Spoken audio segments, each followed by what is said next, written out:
For lidt over en måned siden, der havde jeg fornøjelsen af at være til eksamen i faget anvendelse af kunstig intelligens, et fag, der er udbudt af Smart Learning. Jeg var vildt psyched over at få et 12-tal for mit eksamensprodukt, som var en SEO-redaktion bestående af 6 custom GPT'er og et 18-trins workflow.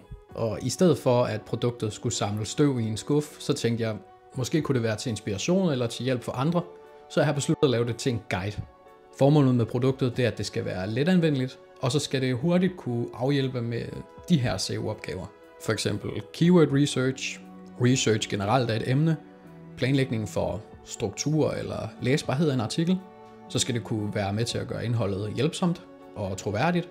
Og så skal det også kunne hjælpe med at skrive selve artiklen, så det ligner, at det ikke er skrevet af en sprogmodel, men skrevet af en tekstforfatter. Produktet består af 6 specialiserede GPT'er, som hver har deres fokus i workflowet, når man skal producere en SEO-artikel.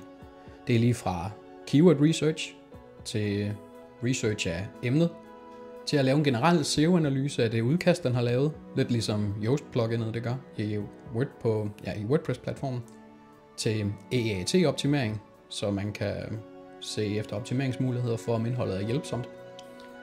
Der er også en GPT, der sørger for fakta-check og bias, så man kan teste de påstande igennem, der er i artiklen, og om der skulle være eventuelle fordomme eller antagelser i den tekst, der er blevet genereret.